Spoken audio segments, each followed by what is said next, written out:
제가 우리 채널에서 생애 최초 후순위를 한 2달간 떠들었는데 일단 생애 최초 후순위가 뭐가 달라졌죠? LTV 70으로 정상화가 됐습니다. LTV 80이었던 게 일단 70으로 꺾인 순간 강세는 끊어졌죠.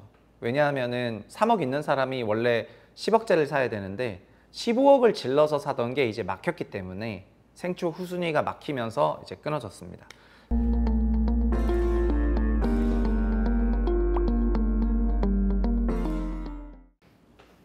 안녕하세요, 최상욱입니다. 627 부동산 대책이 나왔죠. 627 부동산 대책이 지난주 금요일에 나왔는데 금요일에 나온 대책을 보고 막 우리 채널에 오셔가지고 왜 영상 안 올리냐 이런 말씀하신 분이 굉장히 많으셔가지고 제가 드리고 싶었던 얘기는, 아니 생각했던 게 나왔는데 뭐 우리 채널 봤었던 사람들 입장에서는 아, 최부신이 맨날 얘기하던 거 나왔구나 라고 받아들이셨을 것 같은데 그래서 저는 오늘 제목을 뭘로 잡았냐면, 이번에 일을 하는 거를 보고 이재명 대통령, 뭐 어떻게 부를까요? 편하게 뭐 재명 대통령 각하 잼카로 부를까요? 뭐 잼통으로 부를까요? 어쨌든 이재명 대통령의 일하는 스타일을 알았어. 어쨌든 오늘 들어가 보도록 하겠습니다.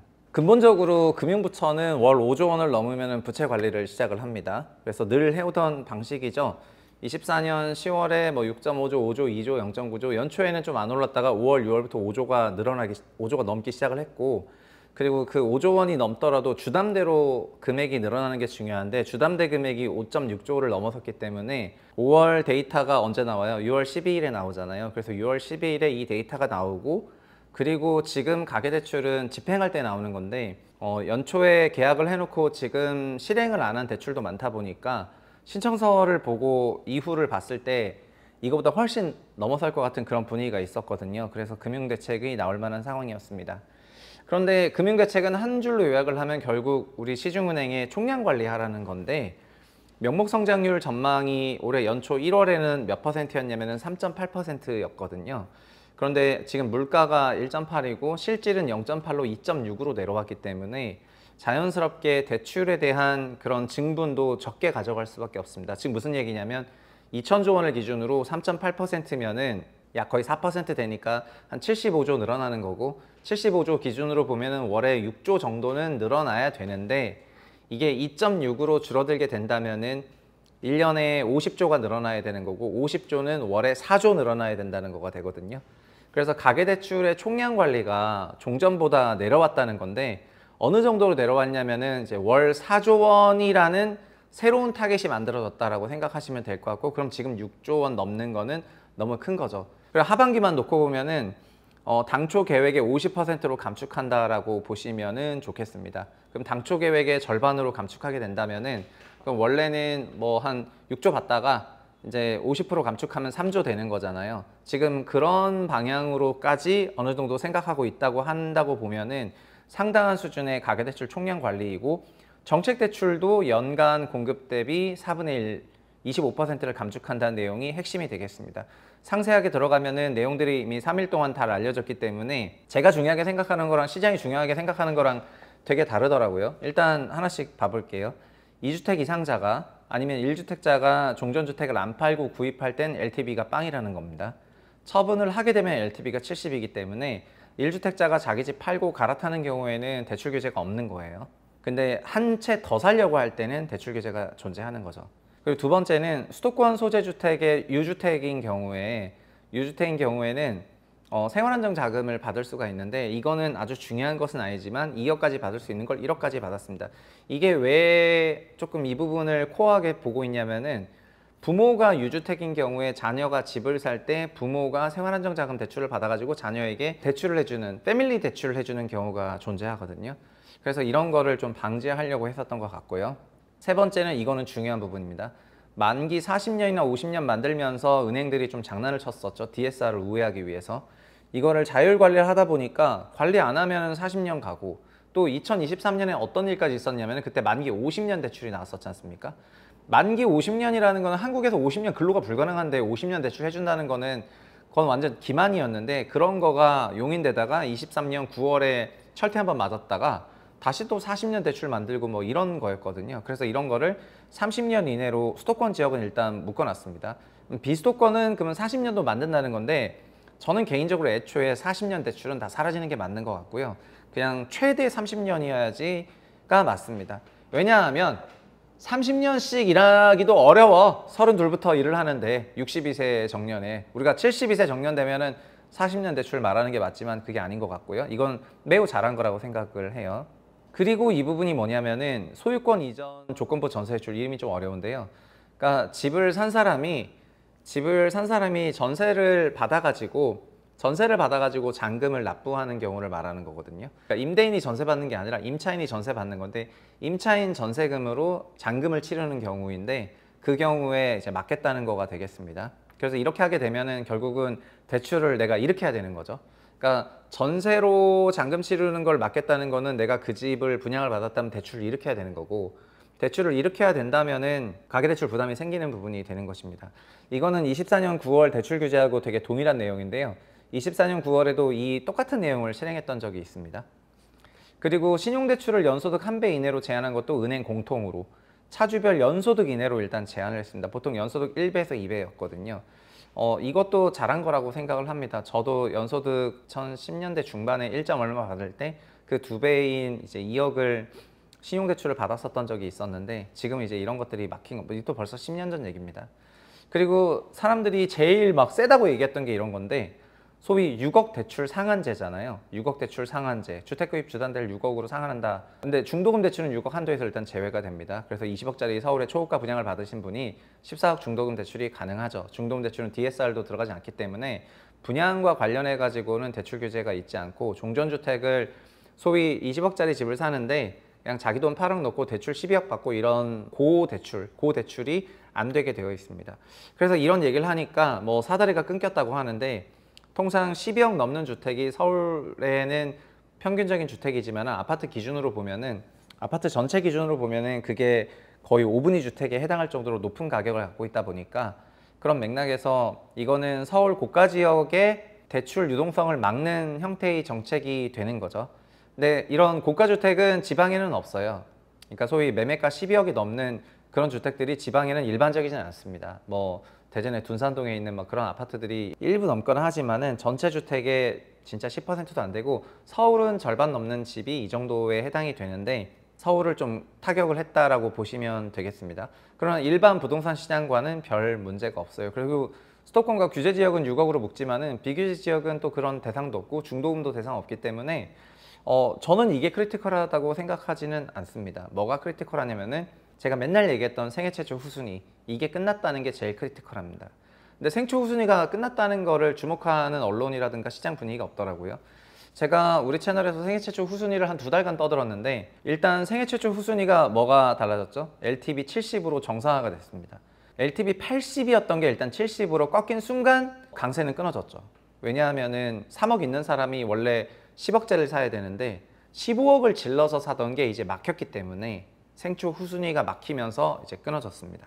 그리고 생초를 후순위로 받고 원래 이걸로 뒤로 쌓아가지고 갭매수를 했잖아요. 근데 이거 전입 의무를 부과해 버렸습니다. 그러니까 결국 생애 최초 대책을 다시 정상화시킨 거예요.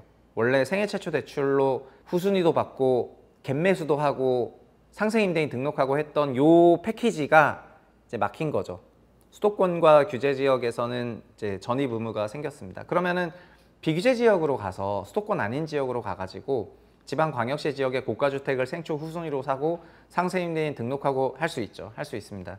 그렇지만은 그래서 이게 수도권 규제 지역인 부분이 전 좀 마음에 안 드나, 그럼에도 불구하고 어쨌든 이렇게 나왔습니다. 그래서 이거를 보고 그러면 이제 강세장 끝나겠구나 라는 생각을 했습니다. 생애 최초 후순위 하나만으로도 그냥 시장이 안정화가 될 겁니다. 그리고 전 지역의 주담대를 받으면은 이제 수도권 같은 경우에 6개월 이내에 전입하도록 했기 때문에 주택담보대출을 가지고 장난치기가 어렵게 됐습니다. 그리고 추가로 나온 거는 예상하지 못했던 건 이건데, 전세대출 보증 비율을 내리더라고요. 80%로. 주택도시보증공사가 하는 거가 잠깐 홀드 됐었다가 이제 내려가게 되는데, 이거 꽤 크다고 생각합니다, 개인적으로. 전세대출 보증 비율이 사실은 빵으로 내려가야죠. 공공에서는 전세대출을 보증하면서 전세대출 금리를 낮추는 게 아니라 그냥 보증을 하지 말아야 되는 것을 지금 140조 넘는 금액을 보증하고 30조는 전세 대출을 직접 해주고 있는데, 그래서 전세 시장에 대한 그런 노출이 많은데, 전세 대출에 대해서 은행들이 심사 강화하게 되면 전세 금리가 상승하고 전세 금리가 상승하면 전세가가 내려오거든요. 그럼 전세가가 내려오는 것이 임차인에게 좋은 건가 아니면 전세가가 올라가는 것이 좋은 건가를 잘 생각해 보시면 좋겠습니다. 그래서 이런 방식을 가게 되면 전세가가 내려올 거라고 생각이 되는데 이거가 나중에 크게 바뀔 것 같거든요. 왜냐하면 지금 금융위가 낸 건데 금융위는 전세시장 무너뜨릴 생각은 아직 없어서 그런 건데 이 부분은 나중에 또 다뤄보도록 하겠습니다. 그래서 종합해 보면은 24년 9월에 있었던 은행대출 규제가 재출동한 거고요. 은행대출 규제를 은대규시라고 작년에도 불렀는데 이번에 은대규는 아주 크게 나왔고 그리고 상당히 강력한 대출 정책이 나왔습니다. 그리고 생초 정상화로 시장 안정화가 될 겁니다. 근데 풍선 효과를 대비해야 되겠죠. 대출에 대해서 이렇게 규정을 하겠습니다. 대출은 이 사사분면에 다 들어갑니다. 첫 번째는 은행이냐 비은행이냐, 두 번째는 가계냐 비가계냐 이렇게 사사분면으로 들어가거든요. 그래서 지금은 전 금융권이라 하면 은행과 비은행을 합친 거죠. 전 금융권에 가계대출을 관리하겠다라고 한다면은 가계대출은 뭐 주담대 신용대출 이런 거고 비은행에서는 모기지 담보대출 이런 게 있기 때문에 전 금융권의 가계대출을 맡게 되면은 뭐 여기 이렇게 되어 있습니다. 요것도 오른쪽에 가야 되겠네. 네, 좋습니다. 근데 비가계대출이 있거든요. 사업자대출이나 모기지대출 이런 게 있는데 그러니까 결국은 지금 비가계대출, 사업자대출이라든가 이런 부분으로 풍선효과가 날 수 있습니다. 풍선효과가 나게 된다면은 저쪽 데이터가 튀겠죠. 그래서 비가계대출, 비은행 쪽의 비가계대출, 저축은행에서도 사업자대출 많이 하니까 그런 대출로 풍선효과가 날 수 있기 때문에 그런 거를 관리해야지 되겠습니다. 그러니까는 금융권 가계대출을 관리하면은 금융권 비가계대출이 문제가 될 수가 있는 거거든요. 그래서 금융권 비가계대출도 소위 째려보고 있다 이렇게 생각하시면 좋을 것 같습니다. 저는 어쨌든 이재명 시대가 되면서 부동산 대책이 아직 진짜 나온 건 아니라고 생각을 하고요. 이번에 돌아가는 상황을 보면서 약간 느낀 거는 댓글에도 그런 얘기를 하셨는데 소위 이재명 정부가 일하는 스타일은 일종의 이런 거죠. 사건이 갈등이 격화되면은 이제 문제 해결자로 등장하는 형태로 일을 하시는 것 같아요. 성남시 모라토리움 사태도 보면은 성남이 그러니까 완전 죽었다가 이제 이재명 성남시장 들어오면서 부활하고 계곡도 이런 거잖아요. 계곡으로 막 갈등이 막 격화되니까 어마어마한 그 갈등 격화된 상태에서 짠 등장해가지고 따다다다 교통 정리를 하고 그러니까 이런 부분이 어느 정도 이거를 언론에서는 효능감이라는 얘기를 하고 있는데 정책을 냈을 때 저처럼 성향이 안정적으로 튀지 않게 작은 불도 보자 소화기로 끄자 이렇다기보다는 그게 활활 타오르면은 그러면은 그때 나와가지고 그냥 시원하게 꺼버리는 방식을 선호하는 것 같습니다. 그래서 이런 형태로 일이 진행될 거라고 생각한다면은 대책은 앞으로 절대 자주 나오지 않을 거라고 생각을 하고요. 자주 나오진 않지만은 그게 문제가 커지면은 짜잔 하고 나올 것 같거든요. 이번에 이재명 정부가 낸 대책은 아니라 하더라도 금융부처가 이런 정책을 내면서 그런 성향을 어느 정도 보여줬다고 생각을 하고 이런 성향의 일처리 방식이 계속해서 나올 거라고 봐요. 그리고 새 정부가 되면서 어쨌든 어떤 부동산 대책이 나올지에 대해 가지고 저 나름대로는 전망을 많이 하고 있고 예측을 많이 하고 있습니다. 그냥 유튜브를 통해서 말을 할 수 있는 부분이 있고 말을 할 수 없는 부분이 존재하는데 단 하나 뭐 말할 수 있는 거는 우리 채널은 앞으로 이제 구독해서 보실 만한 그런 가치가 있는 채널이 될 거라고 생각을 해요. 이재명 정부에서는. 그래서 뭐 이런저런 많은 여러 부동산 쪽에 인플루언서도 많고 그런 채널에서 좋은 내용을 전달하시는 분들도 많은데 어쨌든 저는 어렸을 때부터 지금 이 자리까지 오기까지 부동산 정책만을 팠었던 인간이고 부동산 정책이라는 게 소위 다 아는 그런 뻔하디 뻔한 그런 정책의 시대가 아니라 앞으로는 새로운 정책의 시대가 많이 나올 것 같거든요. 그래서 한국의 50대 이상과 얘기를 해보면 이런 얘기를 많이 하잖아요. 뭐 내가 옛날에 그거 다 해봤어 이런 얘기를 많이 하지 않습니까? 그런데 내가 옛날에 다 해봤어에 없는 그런 형태의 정책들을 앞으로 많이 내게 될 겁니다. 이번 6.27 대책은 그런 거가 있었던 건 아니에요. 그러나 새 정부 부동산 정책은 그런 방향으로 갈 것 같습니다. 그러니까 예상했었던 부분에서도 제가 페이스북에 요새 글도 좀 썼는데 공급이 됐던 세금이 됐던 그 다음에 관련 여러 가지 제도가 됐던 뭐 전세가 됐던 어떤 부분에서든지 간에 그동안 보지 못했던 거를 보게 될 가능성이 굉장히 높고요.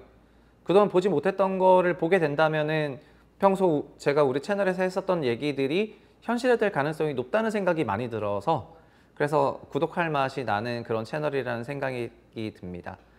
이재명 대통령 시대의 부동산 채널은 채부심이다. 이 말 한마디 하면서 끝내도록 하겠습니다. 감사합니다.